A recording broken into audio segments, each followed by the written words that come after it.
अगले प्रसिद्ध कवि अपने द्विवेदी युग के राम नरेश त्रिपाठी। कौन है? राम नरेश त्रिपाठी, जिनका जन्म 1881 ईस्वी में ग्राम कोयरीपुर, जिला जौनपुर, उत्तर प्रदेश में हुआ। राम नरेश त्रिपाठी का जन्म 1881 ईस्वी में ग्राम कोयरीपुर, जिला जौनपुर, उत्तर प्रदेश में हुआ था।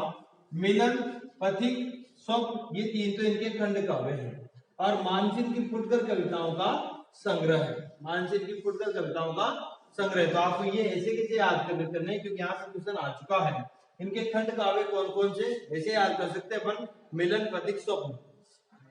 राम नरेश त्रिपाठी के तीन खंड काव्य हैं, मिलन, पथिक, स्वप्न। राम नरेश त्रिपाठी के तीन खंड काव्य हैं, मिलन, पथिक, स्वप्न, मिलन, पथिक, स्वप्न। और मानसी, मानसी राम नरेश त्रिपाठी की कविताओं का, इनकी फुटकर कविताओं का संग्रह। मिलन, पथिक, स्वप्न, मानसी। मिलन, पथिक, स्वप्न, मानसी। तो मिलन, पथिक, स्वप्न तो इनके खंड काव्य और मानसी की फुटकर कविताओं का संग्रह। तो आपको ध्यान रखना है, राम का मिलन भी हुआ था, वो रास्ते में पथिक में गए भी थे और उन्होंने स्वप्न भी देखा था। इसे ध्यान रखना, ठीक है। आगे देखो, छायावाद पूर्व खड़ी बोली के महत्वपूर्ण कवि है ये। अब छायावाद पूर्व खड़ी बोली क्या होता है? जैसे अभी द्विवेदी युग चल रहा है 1900 से 1918, तो 1918 से कौन सा युग चलेगा? छायावाद चलेगा। तो छायावाद पूर्व, इनके छायावाद से पहले जो खड़ी बोली के जो कवि थे, उनमें ये कवि महत्वपूर्ण है। उस समय के कवियों का प्रिय विषय था समाज सुधार। उस समय जो भी कवि लिखा करते थे, वो सबसे ज्यादा किस के ऊपर लिखा करते थे? समाज सुधार के ऊपर लिखा करते थे। किंतु इन्होंने रोमांटिक प्रेम को अपनी कविता का प्रिय विषय बनाया। तो रोमांटिक प्रेम को अपनी कविता का प्रिय विषय किसने बनाया था? राम नरेश त्रिपाठी ने। तो आपको ध्यान रखना है कि त्रिपाठी रोमांटिक थे या राम रोमांटिक थे, ऐसे कर लेंगे आप। राम नरेश क्या थे? रोमांटिक थे। तो इसे आप याद रखेंगे, रोमांटिक प्रेम। देखिए आगे देखिए, कविता कौमुदी में कितने भाग हैं? इनके 8 भाग हैं, जिसमें से एक भाग, कविता कौमुदी के एक भाग में राम नरेश त्रिपाठी ने गांव-गांव में घूमकर एकत्र किए गए ग्राम गीतों को संकलित किया है। कविता कौमुदी इनकी कविताओं का संग्रह है जो 8 भागों में है, और उसका जो एक भाग है उसमें इन्होंने गांव-गांव में घूमकर जो कविताएं इकट्ठी की, उन ग्राम गीतों, जो गांव के गीत है ना, उनको इकट्ठा किया, उनका संग्रह है उसके एक भाग में। त्रिपाठी जी हिंदी में बाल साहित्य के जनक माने जाते हैं। हिंदी में बाल साहित्य का जनक कौन है? राम नरेश त्रिपाठी। ध्यान रखिए आप, राम नरेश दोनों बाल साहित्य के जनक है। राम नरेश बाल साहित्य का जनक है। राम नरेश बाल साहित्य के जनक माने जाते हैं। और त्रिपाठी जी ने कई वर्षों तक किस पत्रिका का संपादन किया? बानर। तो आप ध्यान रखें, कई वर्षों तक राम के साथ रहे थे, नहीं रहे थे? बानर कई वर्षों तक किसके साथ रहे थे? राम जी के साथ। हनुमान जी रहे थे, नहीं? वानर सेना पूरी उनके साथ ही रही थी, तभी वो बालक भी थे। बानर साहित्य बाल पत्रिका संपादन भी किया। तो अब यहाँ बानर बाल साहित्य दोनों को एक साथ दिया। दोबारा देखो, राम नरेश त्रिपाठी का जन्म 1881 ईस्वी में ग्राम कोयलपुर, जिला जौनपुर, उत्तर प्रदेश में हुआ था। मिलन, पथिक, स्वप्न, ये इनके खंड काव्य हैं। मानसी जो 1927 में लिखा था, इनकी फुटकर कविताओं का संग्रह है। छायावाद पूर्व खड़ी बोली के महत्वपूर्ण कवि माने जाते हैं। उस समय के कवियों का प्रिय विषय क्या था? समाज सुधार। लेकिन इन्होंने उससे हटकर रोमांटिक प्रेम को अपना प्रिय विषय बनाया। कविता कौमुदी के 8 भाग हैं, जिसमें से एक भाग में इन्होंने गांव में घूमकर जो ग्राम गीत इकट्ठे किए, उनका संकलन है। त्रिपाठी जी हिंदी में बाल साहित्य के जनक माने जाते हैं और इन्होंने कई वर्षों तक बानर नामक बाल पत्रिका का संपादन भी किया था। ये किसका परिचय आपने? त्रिपाठी जी का, राम नरेश त्रिपाठी का। आगे देखिए, अपने द्विवेदी युग के अन्य प्रमुख रचनाकार जैसे रामचंद्र उपाध्याय हैं। ये द्विवेदी युग के प्रमुख सूत्रकार माने जाते हैं। रामचंद्र उपाध्याय चिंतामणि नामक प्रबंध काव्य के लेखक, ये आपको याद करना है। राम ने चिंता की, जब सीता को रावण ले गया तो राम को क्या हुई? चिंता हुई। तो रामचरित उपाध्याय ने क्या लिखा? चिंतामणि नामक प्रबंध काव्य। एक देखिए कृतियां इनकी, राष्ट्र भारती, देवदूत, विचित्र विवाह और देव सभा। तो आपको ऐसे याद करना है इसको, छोटी सी एक ट्रिक बना ले अपन इसमें कि राष्ट्र देव विचित्र विवाह, आगे आगे वर्ड, राष्ट्र देव विचित्र और विचित्र देव, राष्ट्र देव विचित्र देव, राष्ट्र देव विचित्र देव। राष्ट्र के देव राम, विचित्र देव भी कौन? राम, ठीक है। राष्ट्र देव विचित्र देव, ऐसे याद रखिए आप। तो राष्ट्र से राष्ट्र भारती, देव से देवदूत, विचित्र से विचित्र विवाह, राम का विचित्र विवाह, ऐसे याद कर लेना। और देव सभा, देवताओं की सभा। तो देवता कौन थे? राम। तो रामचरित उनकी प्रमुख वो देवता थे।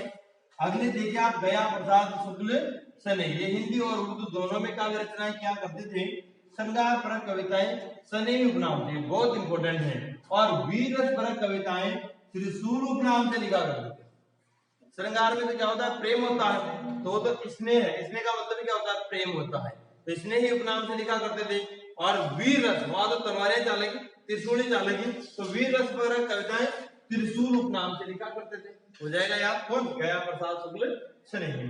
इनकी रचनाएं देखो आप, कत्री राग, ये ट्रिक बनाएंगे आप इसमें, आगे आगे वर्ड लिखिए, का कृत्री राग, कृत्री राग सनेही, कृत्री राग सनेही, कृत्री राग सनेही। तो कृ से क्या बनी, कृषक क्रंदन, त्रि से त्रिशूल तरंग, रा से राष्ट्रवीणा, और क से करुण कादम्बिनी। किसके रचनाएं हैं, गया प्रसाद शुक्ल सनेही की कृत्री राग, कृत्री राग, कृत्री राग। अब अन्य तथ्य देखिए आप कि बाल मुकुंद गुप्त, लाला भगवान दीन, गिरधर शर्मा, नवरत्न, लोचन प्रसाद पांडे, मुकुंदर पांडे आदि भी द्विवेदी के प्रमुख रचनाकार माने जाते हैं। जिसमें देखिए आप गिरधर शर्मा, नवरत्न झालरा पाटन के निवासी थे, और इनकी रचनाएं किसमें छपा करती थी, सरस्वती में छपा करती थी। दोबारा देखिए आप, रामचरित उपाध्याय प्रमुख सूत्रकार है इस युग के, चिंतामणि प्रबंध का काव्य लिखा इन्होंने, राष्ट्र भारती, देवदूत, विचित्र विवाह और देव सभा इनके प्रमुख रचनाएं हैं।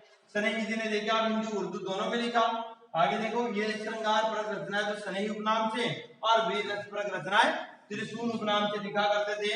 कृत्री राग सनेही की कृतियां हैं, कृ से आएगा अपिक कृषक क्रंदन, त्रि से आएगा त्रिशूल तरंग, रा से राष्ट्रवीणा, क से करुण कादम्बिनी।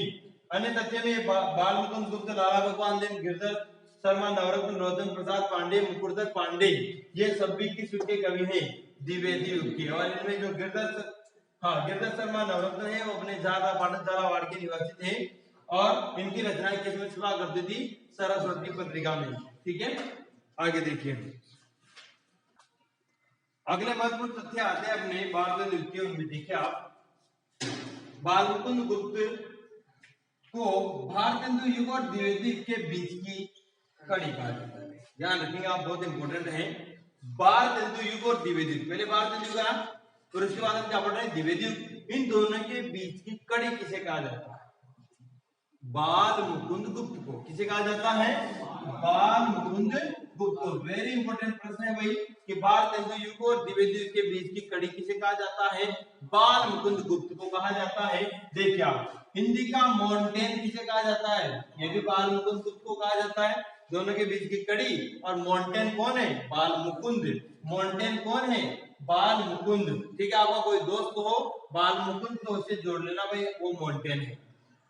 हिंदी का एडिशन तो प्रताप के नाम से निकलता है, हमने याद किया है, तो प्रताप नारायण मिश्र। स्टील, ये बाल कृष्ण भट्ट है भाई, स्टील भट्ट है, स्टील तो भट्ट है। और मॉन्टेन मुकुंद गुप्त है, बाल मुकुंद गुप्त। और बाल कृष्ण क्या है, स्टील है। आगे देखो, गोर्गी कौन है, जैनेन्द्र। हिंदी का गोर्गी जैनेन्द्र, और हिंदी का जॉनसन महावीर। ये तो सभी का जॉनसन है, महावीर पवन पुत्र हनुमान महावीर है ना, ये तो सभी का जॉनसन है। यहाँ अभी आज हिंदी का जॉनसन महावीर। दोबारा देखो, हिंदी का मॉन्टेन बाल मुकुंद गुप्त, हिंदी का एडिशन प्रताप, हिंदी का steel Balkrishna, Gorky Jainendra, Johnson Mahavir. आगे देखिए आप, द्विवेदी युग में खड़ी बोली के स्थान पर, साथ साथ खड़ी बोली के साथ ब्रज भाषा में भी काव्य रचना की जा रही थी। खड़ी बोली में तो होने लगे थी द्विवेदी में, लेकिन उसके साथ साथ कुछ लोग ब्रज भाषा में भी काव्य रचना कर रहे थे। जिनमें देखिए आप कि इस युग में जगन्नाथ दास रत्नाकर और सत्यनारायण कविरत्न ब्रज भाषा में काव्य रचना कर रहे थे। पूछ ले, द्विवेदी में कौन कौन ब्रज भाषा में काव्य रचना कर रहे थे, तो आपको बताना है जगन्नाथ और सत्यनारायण। बाबू जगन्नाथ दास रत्नाकर कहाँ के निवासी थे, काशी के निवासी थे। और ये अयोध्या नरेश के यहाँ क्या थे, निजी सहायक थे। अयोध्या के राजा के यहाँ निजी सहायक थे। जगन्नाथ दास रत्नाकर ने भ्रमर गीत काव्य परंपरा में क्या लिखा, उद्धव शतक। वेरी इंपॉर्टेंट, उद्धव शतक की रचनाकार कौन है, जगन्नाथ दास रत्नाकर। कौन है, जगन्नाथ दास रत्नाकर। एक बार और देखो, भारतेंदु द्विवेदी के बीच की कड़ी, बाल मुकुंद गुप्त, हिंदी का माउंटेन बालमुकुंद गुप्त, हिंदी का एडिशन प्रताप नारायण मिश्र, हिंदी का स्टील बालकृष्ण भट्ट, गोरगी जैनेन्द्र, हिंदी का जॉनसन महावीर प्रसाद द्विवेदी। ब्रज भाषा में काव्य रचना हो रही थी द्विवेदी में, और कौन कौन कर रहे थे? जगन्नाथ और सत्यनारायण। जगन्नाथ काशी के थे, जगन्नाथ कहाँ के थे? काशी के, और अयोध्या के राजा के यहाँ सहायक निजी सहायक थे, और इन्होंने उद्धव शतक भी लिखा है। कुछ और तथ्य हैं देखिए अपने जो द्विवेदी के हैं उसमें और क्या है बीच में लास्ट में जो अनेक तथ्य हैं उनमें देखा कि सत्यनारायण कविरत्न, जगन्नाथ दास रत्नाकर के बारे में पढ़ा आपने, उद्धव शतक लिखा, लेकिन सत्यनारायण कविरत्न ने भी ये जो भ्रमर गीत काव्य परंपरा है उसमें भ्रमर दूत की रचना की। डायरेक्ट याद रखेंगे कि भ्रमर दूत की रचना किसने की थी? सत्यनारायण कविरत्न ने।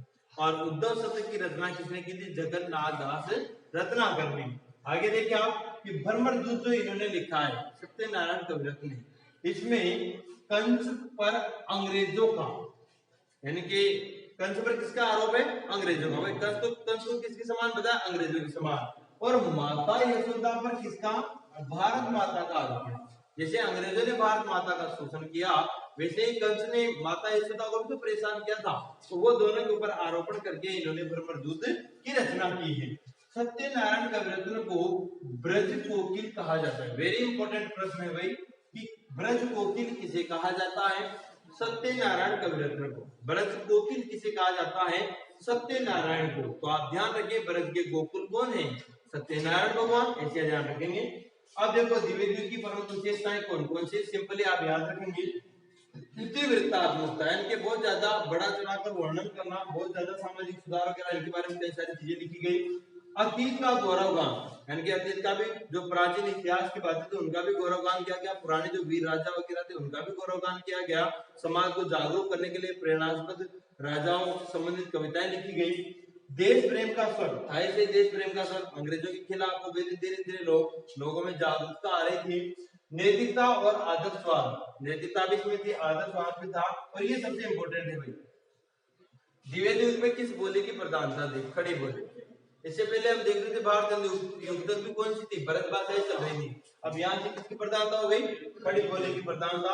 विषय वैविध्य और छंद वैविध्य, विषय भी अलग अलग प्रकार के, विविध प्रकार के विषयों पर लिखा गया, विविध प्रकार के छंदों में लिखा गया, और इसमें प्रबंधात्मक काव्य भी लिखे गए। दोबारा देखिए आप द्विवेदी की प्रमुख विशेषताएं: इतिवृत्तात्मकता, अतीत का गौरवगान, देश प्रेम का स्वर, नैतिकता और आदर्शवाद, खड़ी बोली की प्रधानता, सबसे इंपॉर्टेंट विषय वैविध्य, छंद वैविध्य और प्रबंधात्मकता इसकी प्रमुख विशेषताएं हैं। फिर दोबारा देख लीजिए कि सत्यनारायण कविरत्न ने भ्रमर गीत काव्य परंपरा में क्या लिखा?